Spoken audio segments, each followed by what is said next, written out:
Dad messaged, "Thanksgiving's packed this year. Maybe another time." I answered, "No problem." What they didn't realize was that I'd just purchased a $5 million ranch in Montana. That day, I held Thanksgiving for 200 strangers. When the photos landed on Facebook, my family absolutely exploded. Okay, let me ask you something. Have you ever felt like you were living two separate lives? One where you were successful, capable, a person of worth, and another where the very people who should love you most saw you as nothing more than an ATM, a punching bag for their endless insecurities? Because that's what my life felt like for years.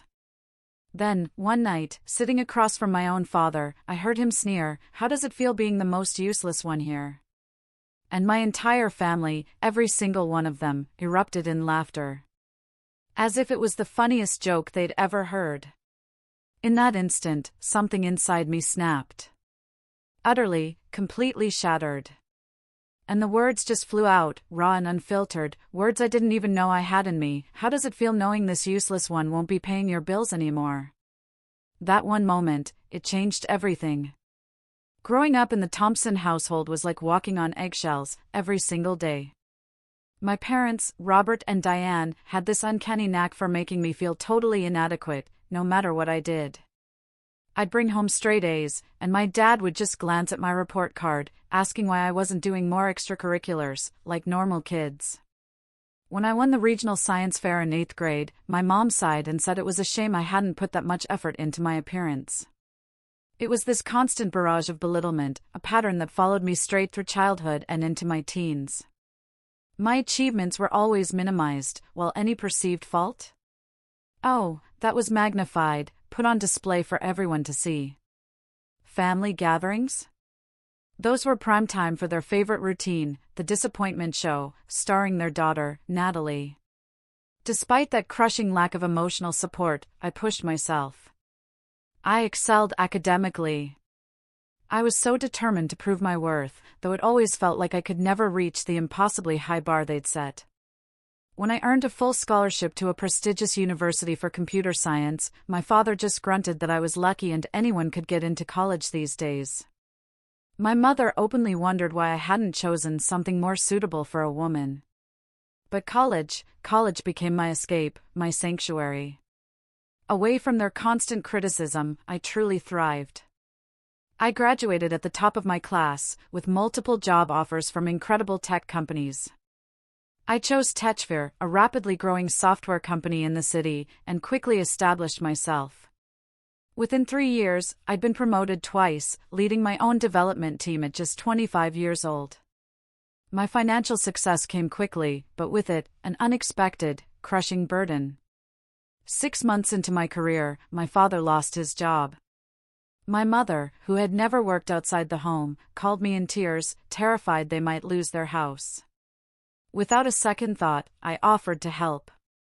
Just temporarily, I told myself. What began as a short-term solution morphed almost imperceptibly into a permanent arrangement. Soon, I wasn't just covering their mortgage. It was their car payments, utility bills, even their weekly grocery expenses. Every single month, nearly 40% of my hard-earned income vanished directly into supporting them. And the gratitude? Non-existent. Instead, they acted like it was my absolute obligation. "After all we did raising you," my mother would say, "it's the least you could do." The fact that I had practically raised myself, cooked my own meals since I was 12, and put myself through college on scholarships? Conveniently forgotten details. My financial contributions didn't soften their emotional abuse. If anything, it only intensified. Our weekly phone calls were agonizing. My mother would dissect my love life, expressing concern that I'd end up alone with all those computers. My father would grill me about my savings, implying I should be making more money by now. Each conversation left me feeling utterly drained, worthless. My therapist, Dr. Winters, had been gently nudging me for months to establish boundaries. "Your relationship with them is fundamentally unbalanced," she'd say. "You are giving everything and receiving emotional harm in return." I knew she was right, deep down, but the thought of actually confronting them? It terrified me. I'd been conditioned since childhood to crave their approval, and the idea of disappointing them further felt unbearable.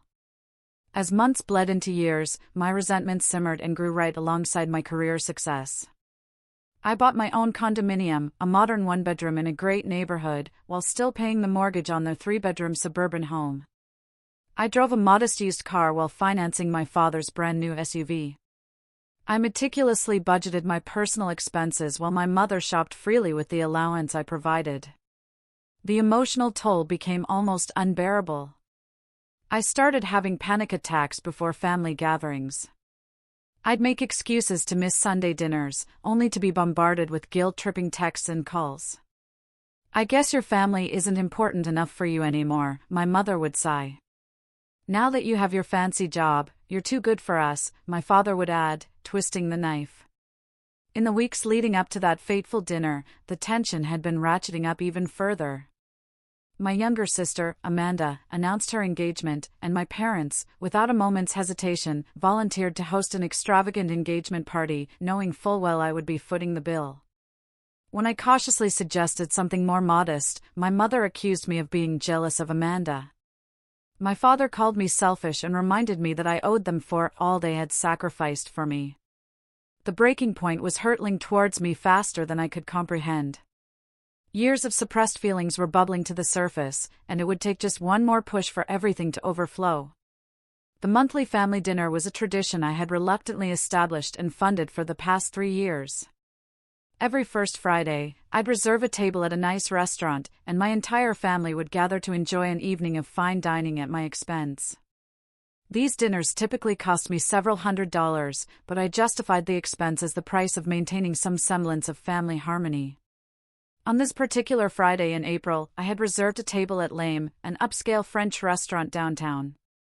The occasion was supposedly a celebration of my recent promotion to Senior Development Manager, though I suspected my family was far more interested in the expensive menu than my career achievements. The guest list included my parents, Robert and Diane, my younger sister Amanda and her fiancé, and my mother's sister, Aunt Patricia, who never missed an opportunity for a free meal. I arrived early, as usual, to ensure everything was perfect. The hostess led me to our reserved table, a round booth in the corner with an elegant chandelier overhead. As I sat alone waiting, that familiar knot of anxiety tightened in my stomach. I checked my watch repeatedly, knowing they'd be at least 15 minutes late, as they always were. The anticipation of their inevitable criticisms made my hands tremble slightly. I took deep breaths, trying to calm myself. My parents arrived first, a full 20 minutes late. My mother air-kissed my cheek without actually making contact, while my father merely grunted in my direction. They immediately ordered the most expensive drinks on the menu without so much as a hello.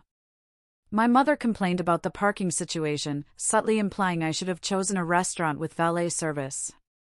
My father scrutinized the menu prices with raised eyebrows, even though he knew perfectly well I was covering the entire bill. "You look tired," my mother commented, her standard greeting regardless of how I actually looked. I was wearing a new dress bought specifically for this evening and had spent extra time on my hair and makeup. "Are they working you too hard at that company? Your skin is breaking out." "I'm fine, Mom," I replied, resisting the urge to touch my face self-consciously. "Just busy with the new position." My father grunted.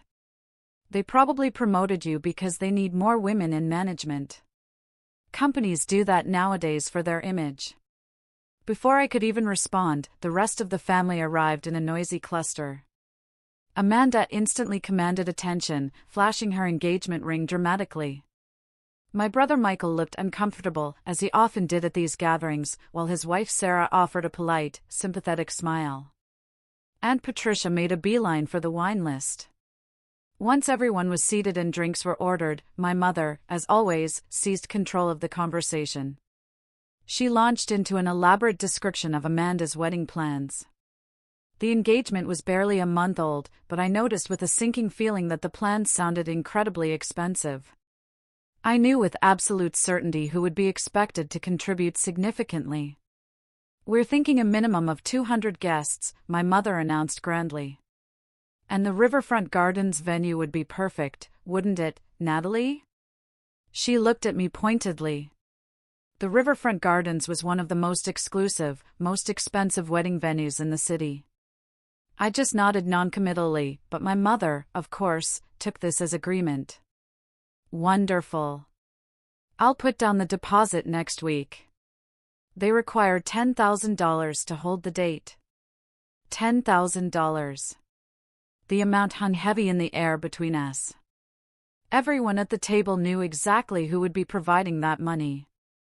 That seems like a lot for a deposit, I said carefully. Well, quality costs money, my mother replied dismissively. Not everything can be cheap, like your apartment. My one-bedroom condominium had cost me $350,000 in the competitive city market, but I let the comment slide, as I always did. The conversation continued in this vein through the appetizers. My father complained about needing a new golf club membership because his current one had gone downhill, and Aunt Patricia mentioned her upcoming vacation to Europe, looking at me expectantly as if waiting for an offer to fund it. Amanda talked endlessly about wedding details, each one more extravagant than the last. By the time our main courses arrived, I was a coiled spring of tension. No one had asked about my promotion. No one showed any interest in my accomplishments. Instead, the conversation revolved entirely around what everyone else needed or wanted, with the unspoken understanding that I would be the one to provide it. So, Natalie, my father said suddenly, his voice carrying across the table, cutting through the general chatter. I heard your company is having layoffs. Should you really be spending money on dinners like this? The table fell silent. Layoffs? My company was absolutely not having layoffs. In fact, we were expanding rapidly. My promotion had come with a significant raise and a great equity package. There are no layoffs, I said quietly, trying to keep my voice steady. The company is doing very well. That's not what I read online, my father insisted, waving his hand vaguely. Tech companies are struggling. You should be saving your money. The staggering irony of this statement, coming from a man whose lavish lifestyle I largely funded, was apparently lost on him. Robert's right, my mother chimed in, leaning forward. You need to be more careful with money.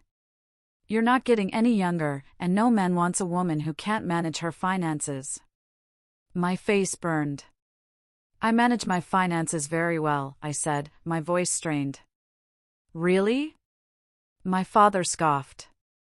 Then why are you still in that tiny apartment? Everyone else your age has a real house by now.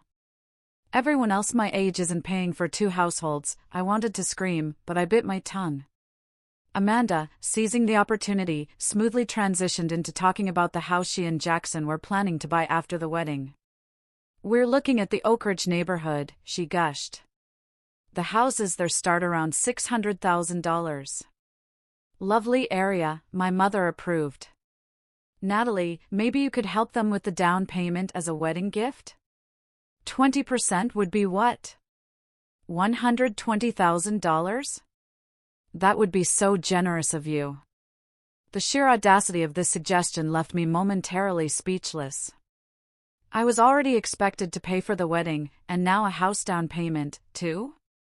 The tension at the table was electrifying, and I could feel something profound shifting inside me.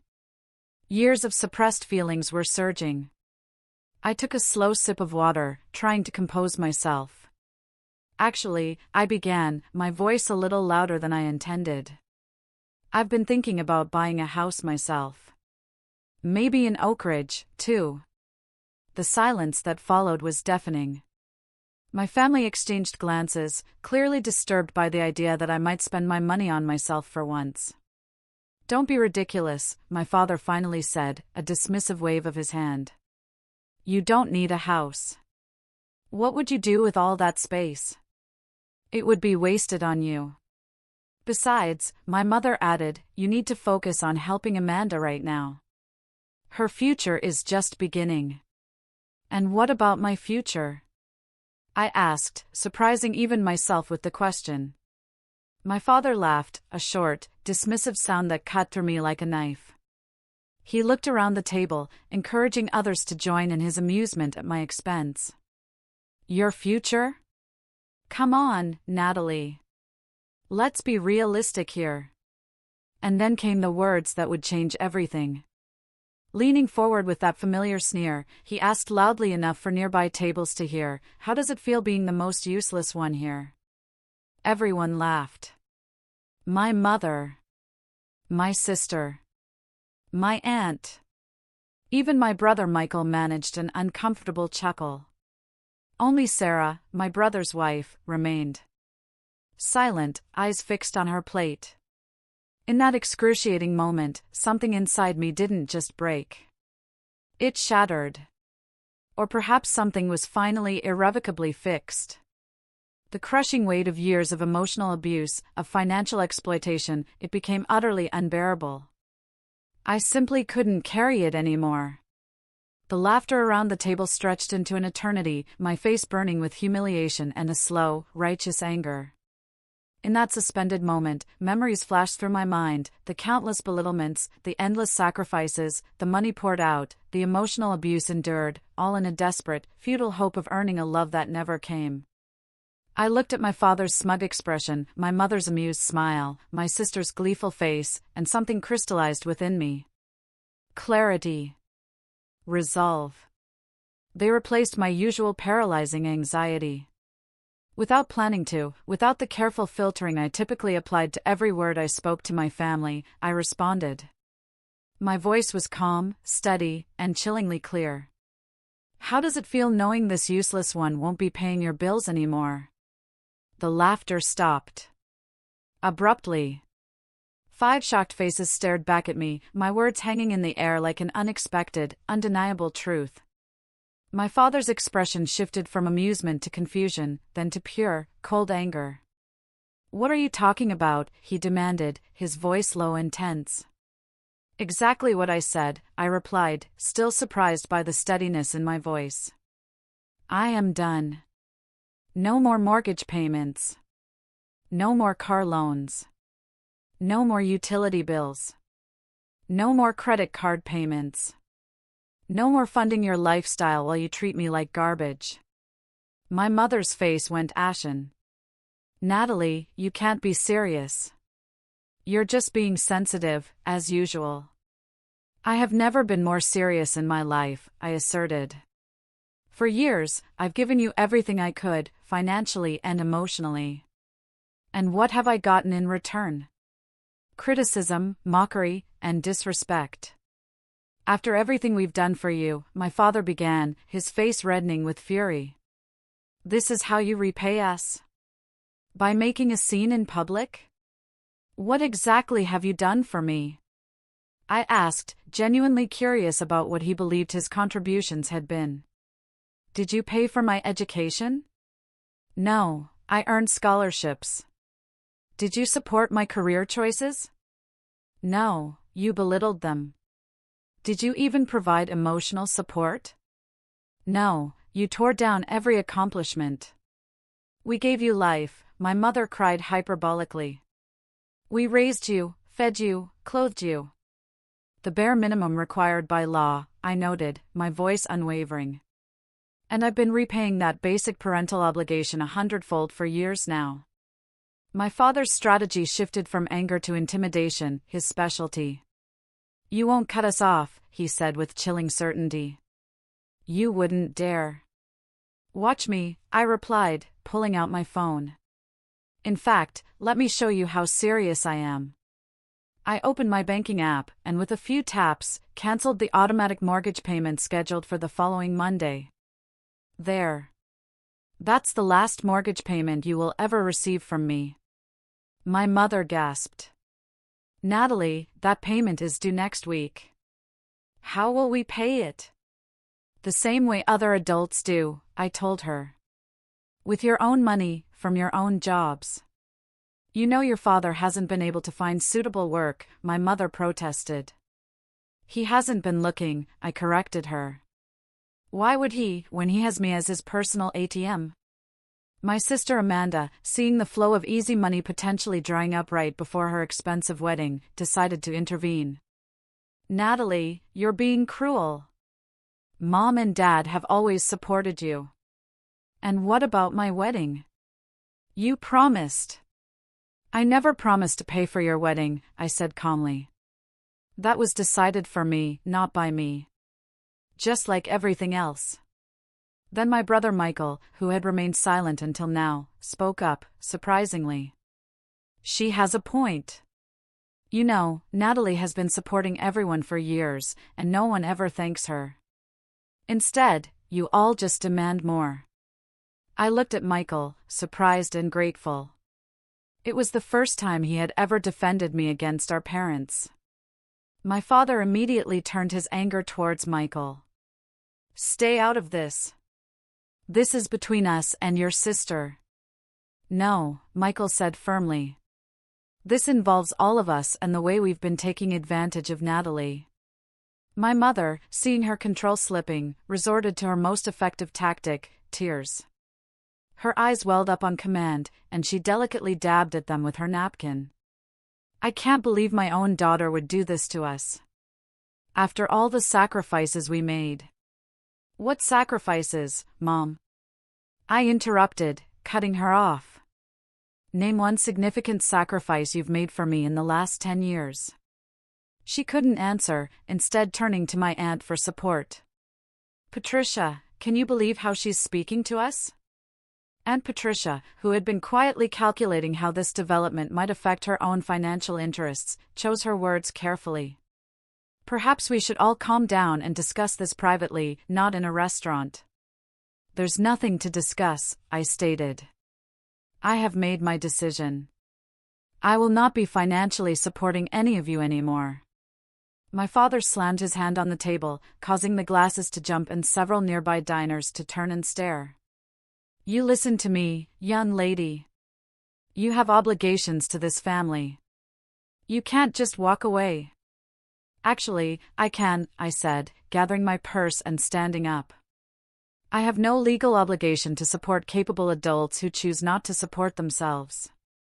My only obligation was a moral one, based on the mistaken belief that you actually loved and valued me. That illusion is now gone. If you walk out that door, my father threatened, his voice harsh, don't expect to be welcomed back into this family. I looked around the table at the faces of my family. People who had taken everything and given nothing, who had mocked and belittled me, even as they cashed my checks. That's not the threat you think it is, I said quietly.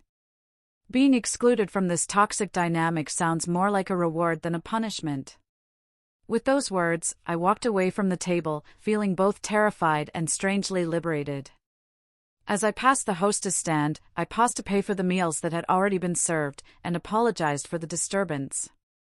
Then I stepped out into the cool evening air, took a deep, shuddering breath, and felt, for the first time in years, the weight beginning to lift from my shoulders. Driving home, my emotions cycled rapidly between elation at finally standing up for myself, fear about the inevitable repercussions, and a deep sadness for the loving family I had always wanted but never truly had. My phone began buzzing incessantly with texts and calls, but I ignored them all. Tonight was for me, for processing what had just happened and what it meant for my future. The moment I stepped into my condominium, my phone exploded. 15 missed calls, 28 text messages, 3 voicemails, all from family members. I silenced my phone and placed it face down on the counter, needing space to process. My hands were shaking as I poured myself a glass of water. The adrenaline that had carried me through the confrontation was subsiding, leaving me feeling drained, yet strangely peaceful. For the first time in years, I had spoken my truth, unfiltered by what my family wanted to hear. The texts had started, arriving before I'd even left the restaurant parking lot. I finally gathered the courage to read them. From Mom, how could you embarrass us like this? Call me immediately. From Dad, you are making a huge mistake. We need to talk now. From Amanda, you are ruining everything. What about my wedding? From Aunt Patricia, your behavior was shocking. Your poor mother is in tears. Only 2 messages offered any support. From Michael, "Are you okay? I think you did the right thing." From Sarah, "Proud of you for standing up for yourself. Let me know if you need anything." I decided not to respond to any of them that night. Instead, I ran a hot bath, something I rarely had time to do, and allowed myself to simply exist without the constant pressure of family obligations. The next morning, I called Dr. Winters and scheduled an emergency therapy session for that afternoon. When I arrived at her office, the familiar, calm environment helped settle my frayed nerves. "You stood up to your family," she said after I recounted the previous night's events. It was a statement, not a question. "I did," I confirmed, "and I feel both terrible and relieved." "Both reactions are completely normal," she assured. "You have disrupted a long-established dynamic, and that is bound to feel uncomfortable, even when it's the right thing to do." We spent the session exploring my feelings of guilt and examining the beliefs that had kept me trapped in that cycle of financial exploitation. Dr. Winters helped me see that my parents had conditioned me to feel responsible for their well-being, completely reversing the natural parent-child relationship. "What you did took immense courage," she told me. "Now comes the harder part, maintaining your boundaries, despite the pressure they will inevitably apply." Her words proved prophetic. By Monday morning, my parents had escalated their attempts to regain control. My father showed up at my workplace unannounced, creating a scene in the lobby until security escorted him out. My mother left tearful voicemails about how they would lose their house without my help. Amanda sent a detailed breakdown of wedding expenses with payment deadlines highlighted as if our conversation had never happened. The most shocking escalation came on Wednesday when my parents contacted my emergency contact at work, my colleague and friend, Julia, claiming there was a family emergency and they needed to reach me immediately. When Julia called me into her office to relay the message, I finally broke down and told her everything. "That's financial abuse," she said bluntly. "And emotional abuse, too, Natalie. No wonder you've been so stressed. You've been carrying an entire family on your back." Having someone outside the situation validate my experience was incredibly powerful. Julia shared that her own mother had been financially controlling, though in a different way, and she too had had to establish firm boundaries. "The guilt never completely goes away," she admitted. "But it gets easier to recognize it as a programmed response that you don't have to act on." Armed with support from my therapist and now Julia, I felt stronger. I finally decided to assess the full financial damage of years of supporting my family. I met with a financial advisor, Blake Richardson, who helped me create a comprehensive picture of my situation. The numbers were staggering. Over the past 4 years, I had given my parents more than $200,000. This included their mortgage payments, car loans, credit card bills, and loans that were never repaid. Additionally, I had spent approximately $50,000 on family dinners, holidays, and gifts.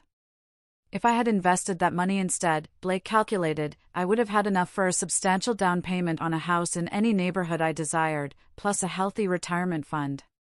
"The good news," Blake said reassuringly, "is that you're still young and your income is excellent.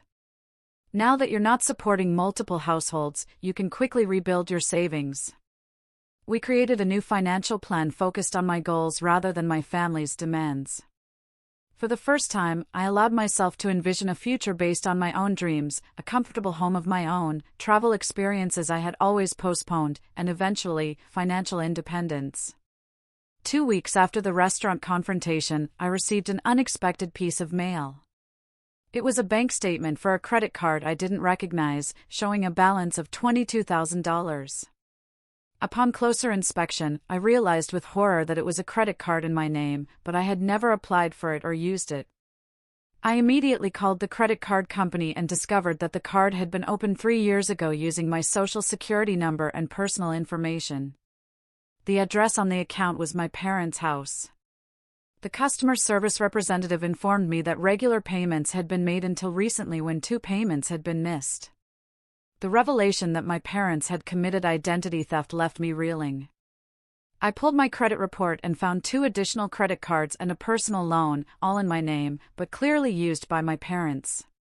The total fraudulent debt exceeded $45,000. With shaking hands, I called my lawyer, David Mercer, who specialized in both family and financial law.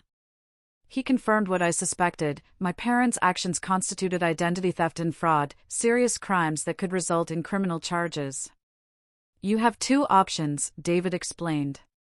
You can file a police report, which would likely lead to criminal charges against your parents, or you can handle it civilly by disputing the fraudulent accounts with documentation that you didn't authorize them. The decision weighed heavily on me. Despite everything, the thought of my parents facing criminal charges was incredibly difficult to bear. After careful consideration, I chose to dispute the accounts without filing police charges, on the condition that my parents sign a legally binding agreement to repay the legitimate debts they had incurred. Armed with this evidence and David's legal counsel, I arranged to meet my parents at a neutral location, a conference room at David's office. When they arrived, their expressions shifted from self-righteous anger to visible discomfort upon seeing my lawyer present. "What is this about?" my father demanded. "Why did you bring a lawyer?" Without preamble, I placed the credit reports and account statements on the table between us. "This is about identity theft and fraud," I said calmly. "These accounts were opened in my name without my knowledge or consent." The color drained from my mother's face. My father attempted his usual blustering denial, but the evidence was irrefutable. "You have two choices," I informed them, following David's guidance. "Either sign this agreement to repay the $45,000 in fraudulent debt, or I file a police report for identity theft." "You would send your own parents to jail?" my mother gasped. "You're willing to make this right without criminal charges," I stated. After hours of negotiation, during which my parents cycled through denial, anger, and eventually desperate bargaining, they signed the repayment agreement. The terms were strict: monthly payments directly to the creditors with their house as collateral. If they missed even one payment, I would proceed with criminal charges. As they left the office, defeated and sullen, I felt no joy in my victory, only sadness for what our relationship had become and simmering anger at their profound betrayal. Yet, beneath those heavy feelings was a growing sense of empowerment. I was finally taking control of my life, protecting myself from those who had exploited me for years. That evening, I received an unexpected text from my sister, Amanda. "Can we talk privately?" "No, Mom and Dad." Cautiously, I agreed to meet her for coffee the next day. When we met, I was surprised to find a very different Amanda than the entitled bride-to-be from the dinner. She looked tired and subdued. "I had no idea," she began, her voice soft. "About the credit cards, the loans, everything they were doing to you. Would it have mattered?" I asked honestly. She looked down at her coffee. "I don't know. Maybe not before, but it does now." She paused. "They've been telling everyone that you abandoned the family, that you're selfish and cruel. But Michael told me what really happened. And then I found some of the paperwork for those credit cards while looking for something in Dad's office." For the first time, my sister was seeing our parents clearly, without the filter of favoritism that had protected her all these years. It was a painful awakening. "I'm postponing the wedding," she continued. "Jackson and I are going to save up ourselves, do something smaller. It's not right to expect you to pay for everything, especially after what they did." Her words were the first genuine acknowledgement from any family member of how unfairly I had been treated. It wasn't quite an apology, but it was a start. My brother Michael called later that week, expressing similar realizations. "I always knew they favored Amanda and treated you differently," he admitted. "But I had no idea about the financial stuff.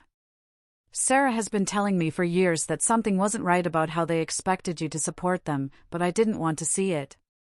These conversations with my siblings were bittersweet. On one hand, it was validating to have them finally recognize the abuse I had endured.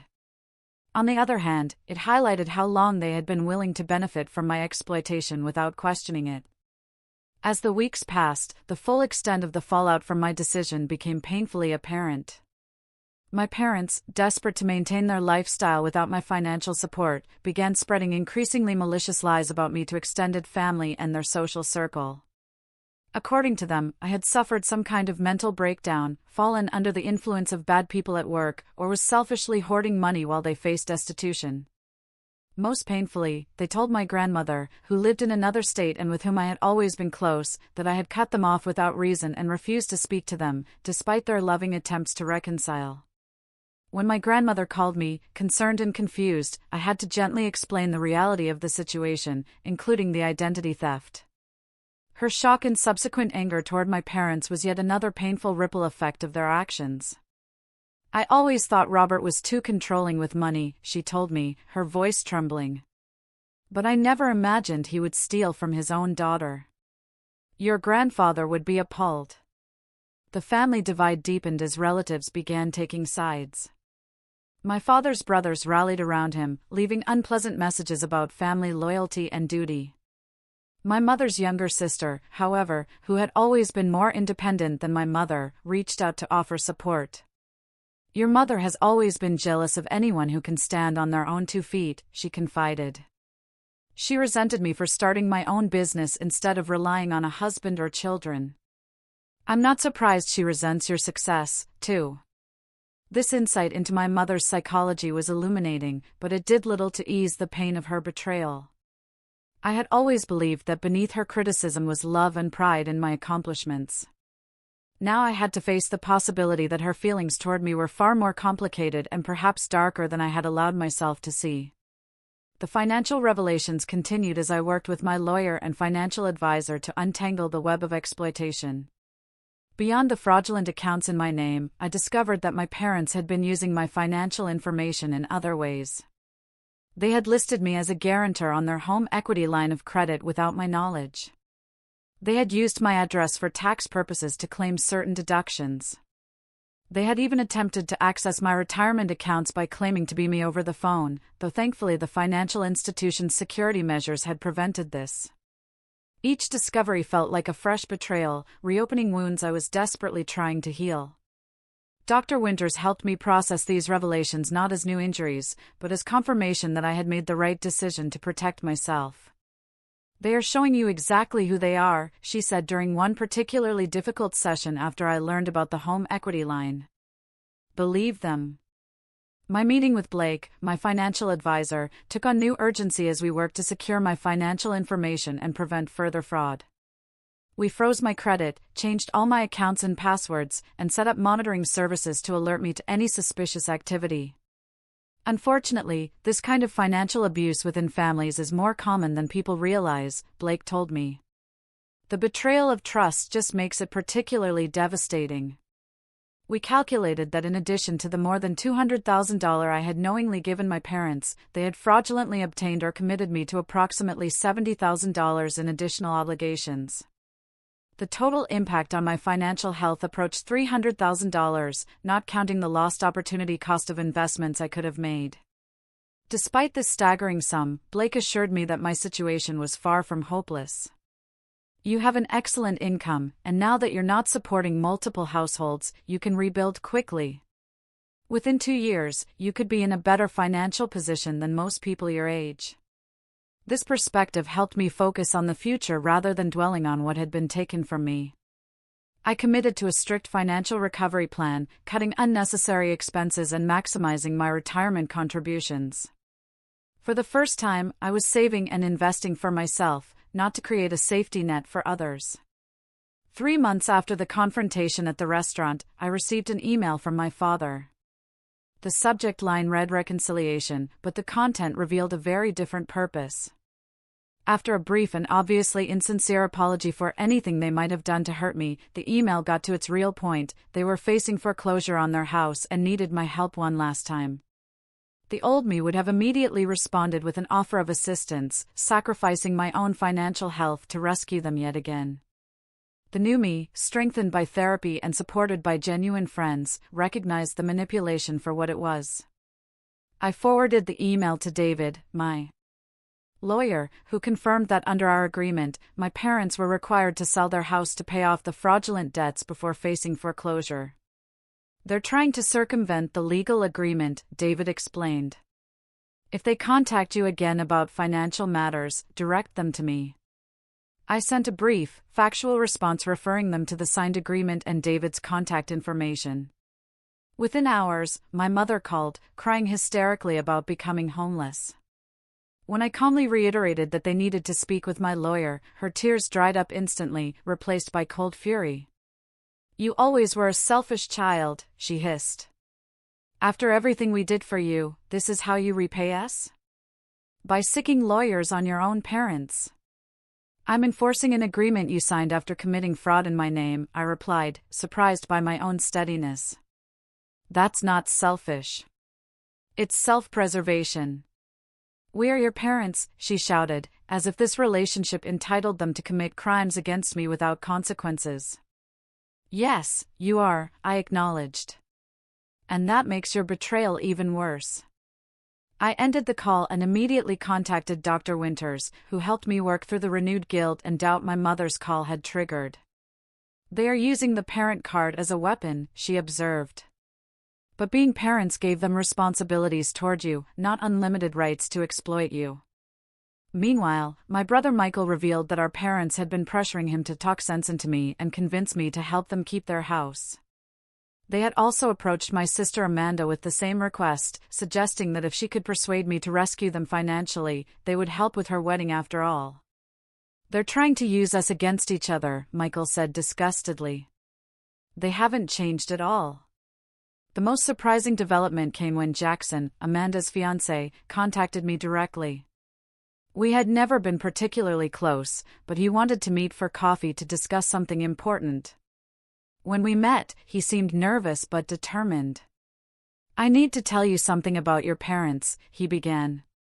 "Last year, before Amanda and I were engaged, your father approached me with a proposition.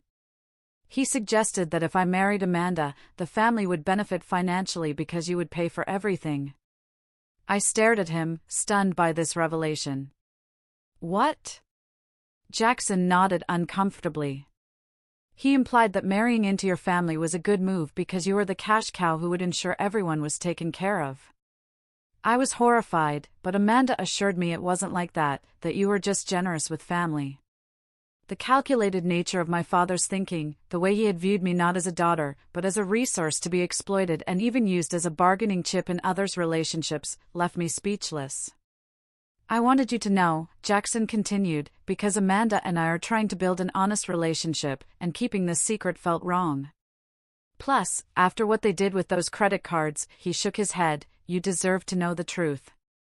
This conversation with Jackson was the final piece of evidence I needed to fully accept that my relationship with my parents had never been what I pretended it was. They had not seen me as a daughter to love and support, but as a useful tool to exploit for their own benefit. That night, I wrote a letter that I never intended to send, pouring out years of hurt, disappointment, and anger. The act of putting these feelings into words was deeply cathartic, allowing me to acknowledge the depth of my pain without directing it at anyone. When I finished, I felt lighter, as if I had finally put down a burden I had been carrying for decades. 6 months after the confrontation at the restaurant, my life had transformed in ways I never could have imagined. Free from the financial burden of supporting my parents and the emotional burden of seeking their approval, I discovered spaces within myself for new growth and connections. My therapy sessions with Dr. Winters shifted from crisis management to deeper healing work. We explored the childhood patterns that had shaped my people-pleasing tendencies and worked on developing a stronger sense of self-worth that wasn't tied to external validation or productivity. "You are inherently valuable," Dr. Winters would remind me, "not because of what you provide to others, but simply because you exist." This concept was revolutionary to someone who had been raised to believe my worth was measured by my usefulness to others. Gradually, I began to internalize this new perspective, making decisions based on my own needs and desires rather than anticipating what others expected of me. One of the most significant changes was the development of a genuine support system outside my family. Julia, my colleague, who had supported me during the initial crisis, became a close friend. We began meeting weekly for coffee, sharing our experiences with difficult family dynamics and celebrating our small victories in establishing healthier patterns. I also joined a support group for adult children of emotionally abusive parents, where I found community with others who truly understood my experiences. The validation and shared wisdom of this group accelerated my healing in ways individual therapy alone could not have accomplished. The hardest part for me was accepting that I couldn't change them, shared one group member whose story resonated deeply with mine. Once I stopped trying to earn their love and focused on loving myself, everything shifted. As my inner circle transformed, so did my living situation. With my new financial freedom, I decided to sell my condominium and purchase a small house in a neighborhood I loved. The process of creating a home that reflected my taste and priorities became a physical manifestation of my emotional journey. I painted the walls colors I had always admired, but my mother would have criticized as too bold.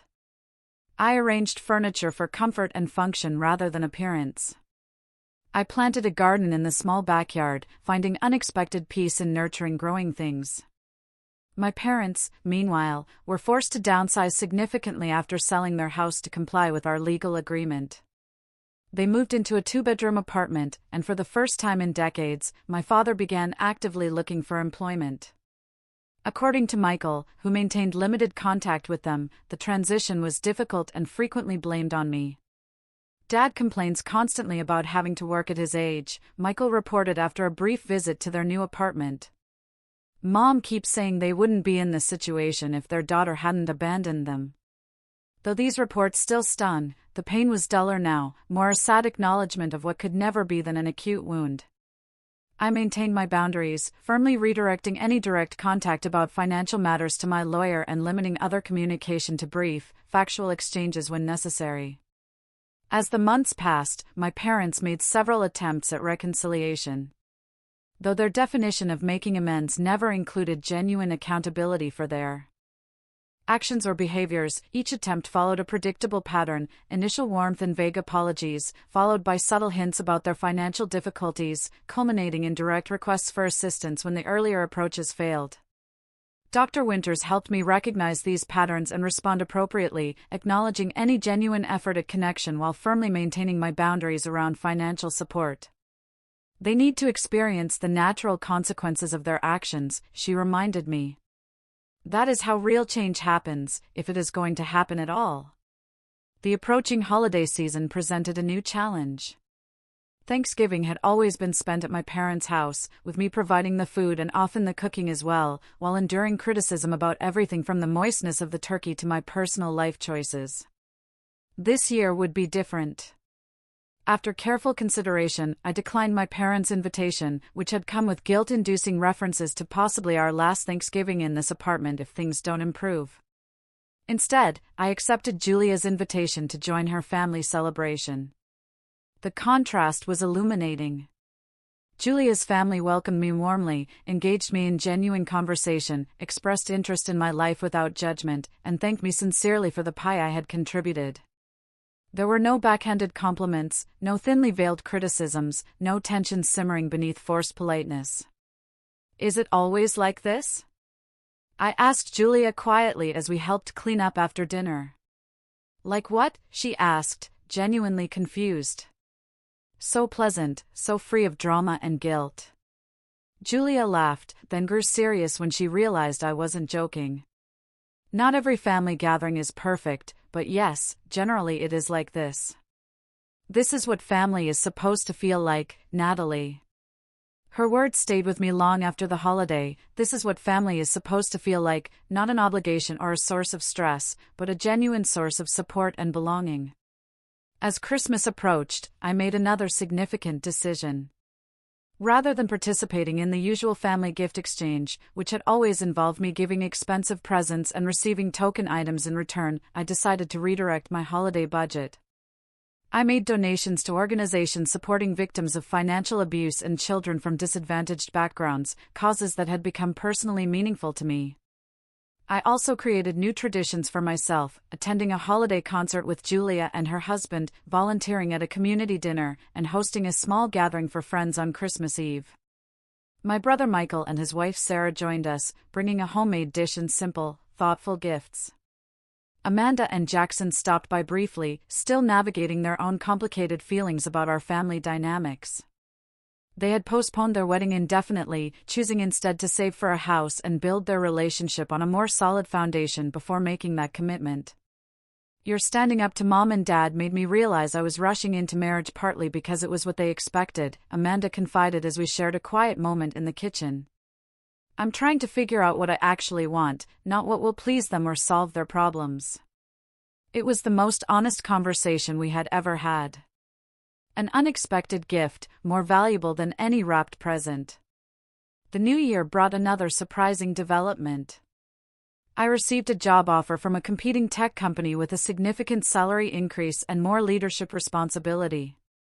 In the past, I would have declined immediately, worried about how a job change would affect my ability to support my family.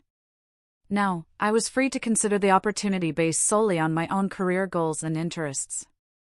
After careful consideration and consultation with trusted mentors, I accepted the position. The transition reinvigorated my professional life, challenging me in new ways and connecting me with colleagues who valued my contributions. Within months, I was leading a major project that showcased my technical and leadership skills, earning recognition I would once have dismissed as undeserved. My financial situation improved rapidly as well. Without the drain of supporting multiple households, my savings grew quickly. Blake, my financial advisor, helped me develop a comprehensive plan that included retirement savings, investments, and funds for personal goals like travel and continued education. You're on track to achieve financial independence well ahead of schedule, he noted at our 6-month review meeting. The difference in your trajectory is remarkable. The most profound changes, however, were internal. I began to recognize and challenge the critical inner voice that had always echoed my parents' judgments. I practiced self-compassion when I made mistakes instead of berating myself. I learned to identify my own preferences and desires rather than automatically deferring to others. These shifts manifested in surprising ways. I discovered I actually enjoyed public speaking, something I had avoided because my father had once mocked a presentation I gave in high school. I found I preferred bold colors and patterns in my clothing, despite my mother's lifelong insistence that I should wear slimming neutrals. I realized I loved cooking elaborate meals when it was by choice rather than obligation. Small discoveries perhaps, but they represented a fundamental reclamation of self that had been suppressed for decades under the weight of others' expectations and judgments. 1 year after the confrontation at the restaurant, I could look back and see not just what I had lost, but what I had gained. The journey had been painful, the costs real. Family relationships had been irreparably altered. Illusions of parental love shattered. Financial resources lost. Yet from those losses had emerged a stronger, more authentic self, capable of creating boundaries, recognizing genuine connection, and building a life aligned with my own values rather than others' demands.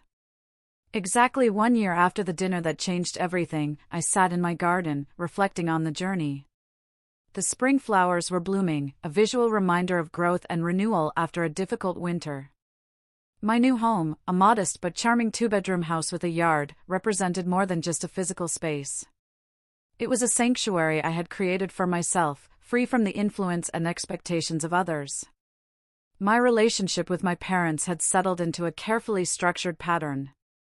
After months of attempted manipulation and several cycles of argument and superficial reconciliation, we had established what my therapist called structured contact. We communicated primarily through email, with occasional brief phone calls for specific purposes. Our interactions were civil but distant, focused on practical matters rather than emotional connection. My father had found part-time work as a consultant, though he frequently complained about the indignity of having to work at his age. My mother had taken a position at a local boutique, her first job in decades. They continued to live in their apartment. Having finally accepted that their previous lifestyle, funded by my income, was no longer available to them. The legal agreement regarding the fraudulent accounts had been fulfilled, with the sale of their house covering most of the debts. I had absorbed some losses, but Blake assured me that my financial recovery was well ahead of schedule. My new job had come with equity options that were already showing promising returns, and my savings had grown substantially without the drain of supporting multiple households. More important than the financial resolution was the emotional freedom I had gained. Dr. Winters and I had worked through layers of conditioned guilt and obligation, developing new patterns of thought that allowed me to prioritize my own well-being without the crushing weight of shame that had once accompanied any act of self-care. The most significant change I see in you, Dr. Winters observed during a recent session, is your ability to distinguish between genuine responsibility and imposed obligation. You can now recognize when someone is attempting to manipulate you through guilt or family loyalty. This new discernment had allowed me to maintain healthier relationships with my siblings, who had undergone their own reckonings with our family dynamics. Michael and Sarah had become regular parts of my life, joining me for dinner every few weeks and sharing honest conversations about our upbringing and its effects. Amanda and I had developed a more tentative but increasingly authentic connection. After postponing her wedding, she had entered therapy herself, beginning to recognize how our parents' favoritism had shaped her sense of entitlement and dependency. Our conversations were sometimes uncomfortable, but always real, a stark contrast to the superficial interactions of the past. I never realized how much they pitted us against each other, she told me during a recent lunch. They made me believe you had it easy because you were smart and successful, while I needed their help and protection. Looking back, I can see they were using both of us in different ways. This insight from my sister, who had once been my parents' most effective tool for manipulation, represented a profound shift in our family system. The old dynamics were being questioned, the unspoken rules challenged, the established roles rejected. My social circle had expanded and deepened in ways I never could have anticipated. Julia and her husband had become close friends, including me in family gatherings and weekend activities. My support group for adult children of emotionally abusive parents had provided both healing and lasting friendships with people who truly understood my experiences. I had even begun dating again, cautiously at first, fearful of repeating patterns of giving too much and expecting too little. Thomas, a software architect I met through a professional conference, was patient with my careful boundaries and respectful of my journey. Our relationship was developing slowly, built on mutual respect and genuine interest rather than need or obligation. Perhaps the most significant change was my relationship with myself. The critical inner voice that had echoed my parents' judgments for decades had gradually quieted, replaced by a more compassionate and realistic assessment of my strengths and weaknesses. I had learned to celebrate my accomplishments without dismissing them and to acknowledge my mistakes without defining myself by them. This self-acceptance extended to my appearance, my preferences, my choices, and my needs. I no longer felt compelled to justify my existence through constant productivity or service to others. I could rest without guilt, pursue pleasure without shame, and express anger without fear. The healing was not complete, and perhaps never would be. There were still moments of doubt, flashes of the old patterns, occasional dreams in which I was once again the desperate child seeking approval that never came. But these moments no longer defined me or determined my choices. They were echoes of the past, not dictates for the present or future. As I sat in my garden on that anniversary, I reflected on the lessons of this difficult journey. True family is defined by mutual respect and support, not by blood or obligation. The people who had stood by me, validated my experiences, and respected my boundaries had proven to be more family to me than those who shared my DNA but exploited my loyalty. Setting boundaries is not selfish, it is essential for healthy relationships. By establishing and maintaining clear limits on what I would accept and provide, I had created space for more authentic connections based on mutual care rather than exploitation. Financial independence is a form of self-protection.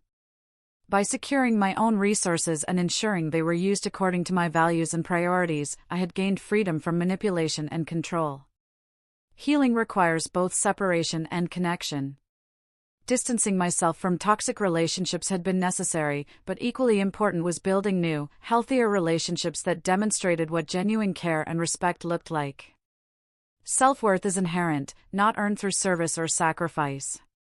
This was perhaps the most difficult lesson, requiring daily practice and reinforcement to counter decades of contrary messaging. Yet, it was also the most transformative, reshaping how I moved through the world and related to others. These lessons had come at a high cost. The illusion of unconditional parental love had been shattered.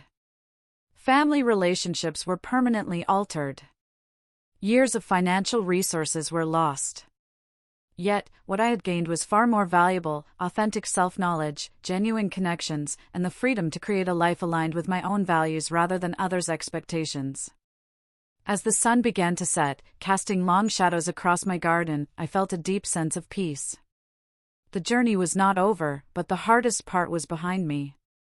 The path forward, while not always clear or easy, was mine to choose, guided by my own wisdom and surrounded by people who truly wished me well. If you've ever felt trapped by family expectations, or like your worth was tied to what you could do for others, tell me, what was your moment of realization? What did you do? I'm really curious to hear your stories.